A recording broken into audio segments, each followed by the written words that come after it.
The most important market event over the last 4 years is about to happen, and the Fed has an increasingly difficult decision to make, one that could shape markets over the next decade and solidify Jerome Powell's legacy as a total disaster, or like that of Paul Volcker from the early 80s, who took on inflation like a bulldog. And in this photo, you can see that there are two decisions that are likely going to occur. Either we get a 50 basis point rate cut, which likely leads to higher inflation, or we get a 25 basis point rate cut, which likely isn't quick enough and leads to a major recession. So what's it going to be, Jerome Powell? Now I understand if you're watching this video, you're likely an XRP holder or interested in buying and holding XRP, which is why I'm talking about the Fed, because the Fed not only prints dollars and adds to the total global liquidity, specifically dollars through USDT or USDC stablecoins, which now drive crypto markets, but people get paid in dollars and then buy crypto using those dollars. And the same is true for institutional players. They take on leverage in dollars, put up collateral in dollar valuations, pay interest in dollars, and invest LP money in dollars. The almighty dollar is still extremely important in global economies and crypto, which is why we need to pay attention to the Federal Reserve, which not only creates dollars, but creates the interest rates for them too. And as you can see here, since 2008, we've been on a steady climb to the upside in terms of the dollar, which is essentially a reading against a basket of other global currencies. So yes, the dollar is still in a relatively strong position in global markets. So in this video, we'll be covering what's about to happen with interest rates and why that's so important for crypto markets and XRP. We'll be sharing what typically happens to markets after the first rate cut and how you can prepare for market volatility this upcoming week and month so you're positioned properly in your crypto portfolio. We'll also be covering an interesting report that BlackRock quietly put out and what they believe is going to happen with crypto markets over the next few years. So if you're feeling blessed and bullish, comment 777. And if you're going to be the richest person in your family tree, smash the subscribe button. Before we dive in, a quick reminder that the opinions in this video are for informational and educational purposes only and do not constitute financial, legal, or investment advice. All investments, including cryptos, carry risks and potential losses. Always do your own research and consult with a licensed financial advisor. We are not licensed financial advisors, and relying on our content for financial decisions is at your own risk. By watching this video, you agree we are not responsible for any losses or damages, and we do not guarantee any specific results or outcomes. Some of the links below may be affiliate links, and we may earn a commission, which actually helps support this channel and helps us to create value-based videos like this. We also hold some positions in the cryptocurrencies that we talk about, but that's only because we do what we believe in. However, this should not be interpreted as a recommendation for you to do the same. With that said, let's get into the video. Hello and welcome back to the channel. My name is Paul, and this is an extremely important week for markets and crypto markets as well, as this article from Finimize says this week is a blockbuster, one for central banks, with the Federal Reserve, the Bank of England, and the Bank of Japan all set to announce interest rate decisions, one after another. It's safe to say it's going to be a volatile rest of the week. And just earlier this week, prediction markets had the first rate cut sitting at about a 33% chance that we would get a 50 basis point rate cut, or 0.5%. That has consistently increased all the way up to 52% of the market now believing that we are going to get a 50 basis point rate cut, which could potentially signal greater weakness in the economy, because it was far more likely earlier on that we were going to get a 25 basis point rate cut, which would indicate to markets that there's really nothing to panic about. This just is business as usual. We've kept interest rates higher for longer. Inflation has come down. Unemployment has started to rise to about 4.2%. Things are about where we need them to be as the Federal Reserve in order to stabilize the economy and also get inflation down to our target 2 point whatever percent. However, people are likely going to panic this week if their first rate cut is 50 basis points or even higher. And what's most interesting about this current interest rate environment that we're in is the fact that regardless of what the Fed does tomorrow, half of the market will be disappointed. As you can see here, this is the most uncertain FOMC meeting since data starts back in 2015. In other words, people are truly undecided and have virtually no clue. They're split down the middle on what's going to happen with interest rates. Are we going to get a 25 basis point rate cut or a 50 basis point rate cut? And whatever the Fed does is likely still not enough to quote unquote save us from a recession. However, according to the CNBC Fed survey, the Fed is going to cut rates by 25 basis points with a soft landing expected. That means kind of like if you're in a turbulent airplane and it's very difficult to land, you still manage to somehow thread the needle, if you will, and have a soft and smooth landing. Still, with all of the uncertainty surrounding the rate cuts, there have been talks of a quote-unquote Goldilocks zone, which is essentially a way of saying that we're likely going to experience a soft landing even with credit quite tight from the Fed, as markets have consistently been resilient, and last week markets actually rallied back into all-time highs. Now, why does all of this matter for crypto, Bitcoin, and most importantly, XRP?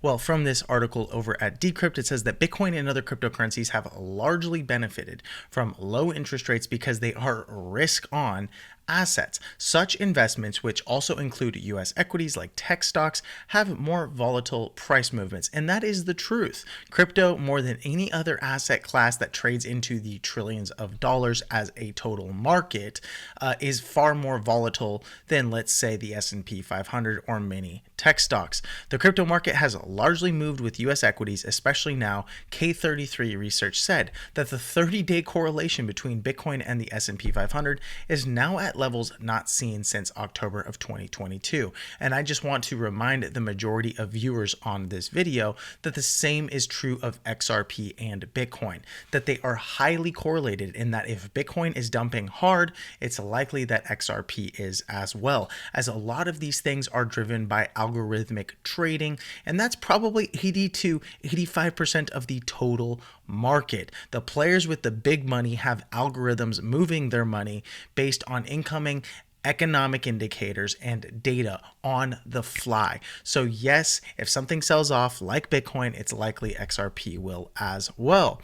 That said, correlations between cryptocurrencies and broader risk assets are at an 18-month high, prompting crypto investors to pay closer attention to these economic trends. That would include the first rate cut. Now, what I'm going to aim to do is show you how things work relative to the first rate cut and then the S&P 500, which is largely an indicator of the health of the US economy.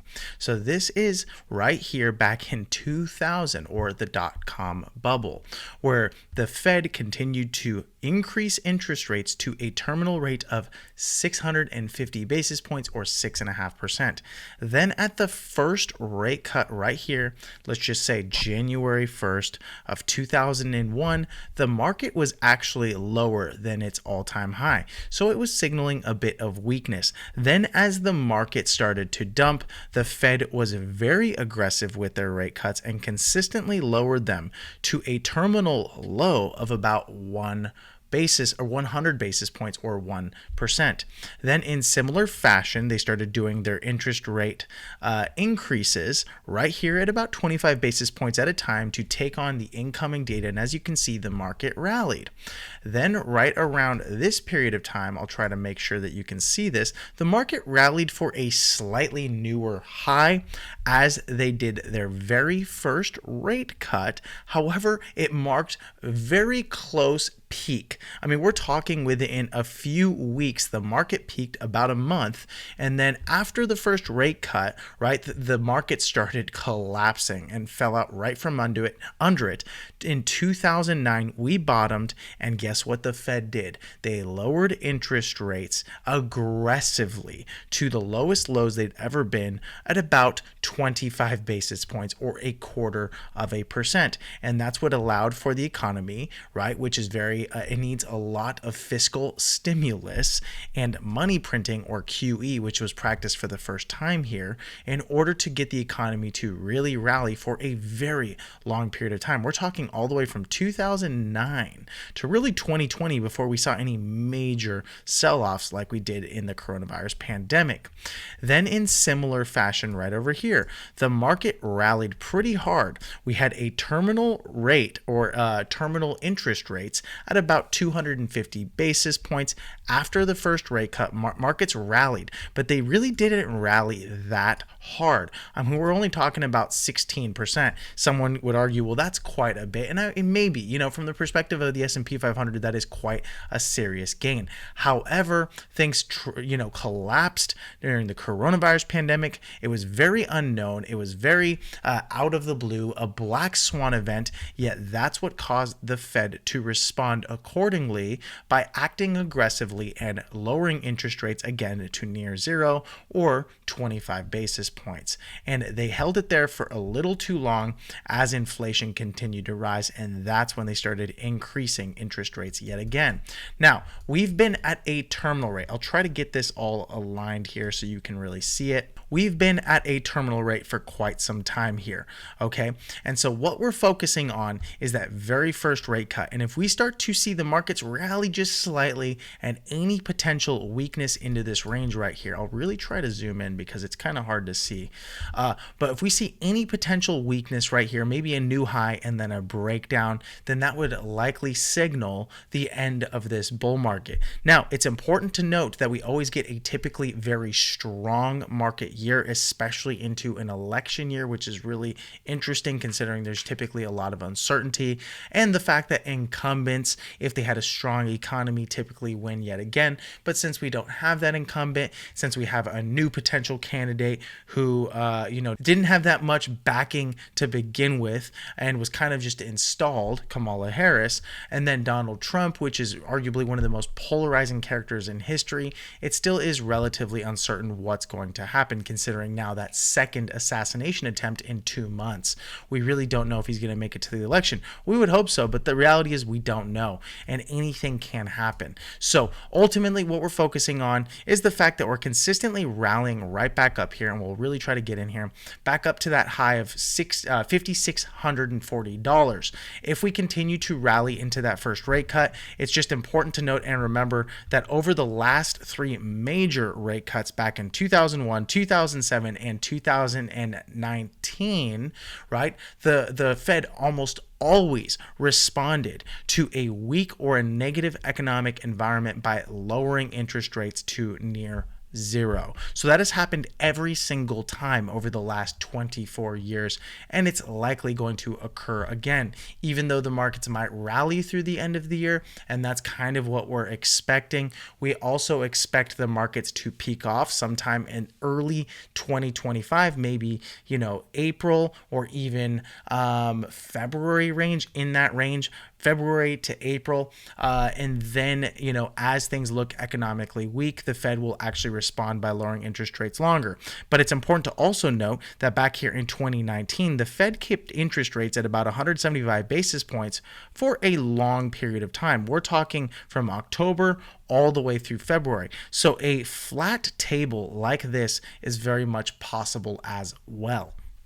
So although it's important to note that the The Fed almost always lowers interest rates to near zero in response to a very poor economic environment or a market collapse. It's also important to note that we could get a situation like back in 2019 where they keep interest rates relatively flat and markets continue to rally, which is why it's so important to pay attention to the price action and let the markets tell you what to think. Not all of these talking heads and not even me. And that's my aim, to prepare you to understand how to read the price action on something like XRP or Bitcoin or the S&P 500 and then make your own educated decision about what to do. So ultimately, I'm personally hoping for a 50 basis point rate cut, as 25 basis points is likely more the option that the Fed is going to take. However, I think this summarizes it perfectly. The Fed, after all, was widely criticized for moving too slowly to hike rates when the economy faced its worst bout of inflation in over 40 years. And if it doesn't respond swiftly to the faltering labor market, it could risk a further increase in the unemployment rate and a potential recession. So I think at this point, because the majority of markets are kind of expecting a rate cut of at least 50 basis points, it's no longer a surprise. And because it's no longer a surprise, markets won't be spooked when that happens. So it won't lead to a general sell-off, but I do believe it's likely an indicator that the Fed is trying to get ahead of things, which might be a signal that things are actually weaker or worse than we think they are, which could lead markets to rally a bit. And that's in layman's terms. Markets will likely rally a little bit and then start to sell off months later. Now, I want to dive into the crypto market specifically and this report from BlackRock that they quietly released. And in it, they actually make a really interesting key point. One of those being that over the long term, Bitcoin's adoption trajectory is likely to be driven by the intensity of concerns over global monetary stability, which is something we're currently struggling with right now in the US and arguably worse all over the world, geopolitical stability, US fiscal sustainability, and US political stability. Now, although the majority of asset managers and people view Bitcoin as a risk on asset, which is why currently all of these quant traders and systems trade Bitcoin very similar to equities or stocks, I don't think that's always going to be the case. And I do believe BlackRock explains it perfectly here. Is Bitcoin a risk on or a risk off asset? Well, that's one of the most prevalent questions their clients ask them as they consider investing in Bitcoin for the first time. The answer, they believe, is that Bitcoin's unique nature makes it unsuitable for this and most other traditional financial frameworks, and that Bitcoin's long-term return drivers are fundamentally uncorrelated with other sources of portfolio returns. Again, what they're basically saying is that eventually long-term, Bitcoin is going to be uncorrelated to the equities market, and it's going to be looked at more as a hedge against all of the uncertainty surrounding governments and their monetary policy. Now, I'm going to be honest with you. I kind of want to cover this in another video because I think this report is so good and I might just do that. But they even point out right here that the total length of time for Bitcoin to hit a cumulative return of 807,000%, which is likely not going to happen ever again in its history, considering this is from the very early days and that, yes, there are laws of diminishing returns. It's only taken 169 months. And the fact that Bitcoin, and this is something they are admitting now directly as they have a spot ETF and now they can basically take advantage of the Bitcoin market. So why wouldn't they want to promote it positively, right? But it is true. Bitcoin as the first decentralized, non-sovereign monetary alternative to gain widespread global adoption has no traditional counterparty risk, depends on no centralized system, and is not driven by any one country's fortunes. Now, that is one of the most beautiful sentences I've probably ever read. And you would argue, well, what does this mean for XRP? It means everything for XRP, as XRP is also a blockchain technology, a cryptocurrency. It's in the top 10 by market cap, currently sitting at number 7. And that if Bitcoin continues to do well and more money flows into this market sector of cryptocurrency, then a rising tide raises all ships. And a lot of that money is going to find its way into the XRP XRP ecosystem for many different purposes, but more money is always better for a market. So yes, more money flowing into Bitcoin is very positive and bullish for XRP. And so this might be a major boon for crypto markets, as a major player like BlackRock has so much faith in the future of Bitcoin. And then when we look at currently what's going on in the markets, it's really actually interesting. So if I come over to the liquidation map and I toss it on a 7-day time frame in terms of Bitcoin, this is kind of counterintuitive, but I'll just get rid of OKX and Bybit. And as you can see right here on this red line, we have the current price of Bitcoin sitting at about $59,700. On the right hand side, or this green line, you can see that this is the cumulative short liquidation leverage. This simply means that if Bitcoin hits $66,900 over on the right hand side, about $2.2 billion of short players will be liquidated. So people that are short will be liquidated to the tune of $2.2 billion. On the flip side, people who are long, are sitting at about $4.7 billion of leverage, and they would be liquidated at a price of $53,000. So what we're really focusing on is how big these cliffs are. The cliff on the left-hand side is far larger than the cliff on the right-hand side, which indicates that the majority of people are currently long at the price of about $60,000 of Bitcoin. So that is a very positive or a bullish indicator, and that is also bullish for XRP. And so when we look at this price action and we believe that things are relatively bullish and that there are a lot of buy indicators right now, or accumulation indicators, I would say, then what we focus on is this trend. Okay, we have a trend line, and you could drag it all the way to the top right here, maybe clean it up a little, right? Where if we break above this green line at about $67,000, whether it comes in October, mid-October, November, things are going to be looking really healthy. However, if we break below this line right here at about $53,000, then that will signal or indicate that this bull market rally truly is over, and that we're likely due for a $44,000 to $42,000 Bitcoin. In other words, no matter what happens with the interest rates, no matter what happens over at the Federal Reserve or the greater economy, we have to pay attention to this chart. So it does help to pay attention to those things. But if for whatever reason, let's just say greater markets, the TradFi markets sell off, but Bitcoin remains above this range, then that is an extremely strong indicator of strength in Bitcoin and in crypto markets. So I would thoroughly expect that if Bitcoin didn't dump right here, then it's unlikely that XRP will dump by default as well, considering XRP is currently looking relatively strong to Bitcoin. Now, what does that mean?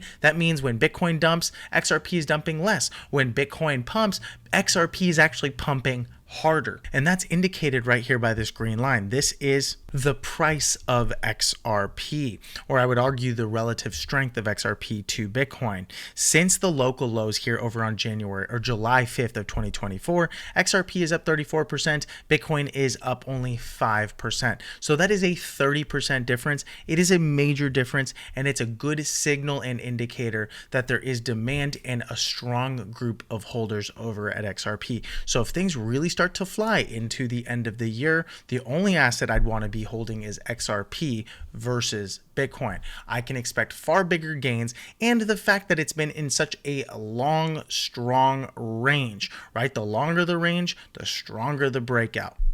So what I'm really looking out for, because I think if we break above this, let's go ahead and put a line right there, this 63 to 64 cent range, it's highly likely we're breaking above the 75 cent range with some force. I would like to see volume right over here confirm the breakout. In other words, an increase in volume into the move right here. But things are looking really good for XRP, and we are consistently seeing higher lows in the trend since that July local bottom. And so I would like to see XRP break above the 63 63 to 64-cent range. Highly likely we break above the 74-cent range if that's the case, which leaves us a lot of thin air for an easy move to at least $1.96 to $2. Then we might see a bit of volatility, maybe some, sellers right in this range before we move to a new all-time high of $3.30 plus cents. So I hope you enjoyed the video. If you did, go ahead and subscribe. Leave the video a like. It helps the channel out. And most importantly, if you are an XRP holder or plan to hold XRP over the next couple of months, which I think is a very good idea, honestly, because I'm more bullish than I am bearish. I think BlackRock and I share the same sentiment. I just wish I had as much capital as they did. But still, go to bullrunners.com. You can find the link in the description below to discover how to earn more crypto in less than 10 minutes with the #1 play to earn XRP game. It's a great way to reduce volatility. So even if we see a bit of downside or a potential black swan event, some major capitulation, and you're buying into that, it's going to reduce your risk and volatility because you're already earning crypto on top of that. On the flip side, it's a great way to compound on that XRP bag in the case we really see some insane moves into the end of the year. So you have nothing to lose, everything to gain by going to bullrunners.com, subscribing. It'll take you to a page like this where you can watch a video that explains exactly how you can earn up to 1,000 to 2,000 XRP per day. It's actually pretty nutso. We have people all over the community doing it. It does work pretty easily. And so all you have to do is in 3 simple steps: get an XRP wallet, get your game pieces, and then play the game to earn crypto. The crypto itself is directly convertible for XRP. You can do that every day if you'd like. And we show you exactly how to do it with complete and total transparency in these videos. So go to bullrunners.com. The link is down below. I look forward to seeing you on the other side, and I look forward to seeing you in the next video, my friend. Goodbye.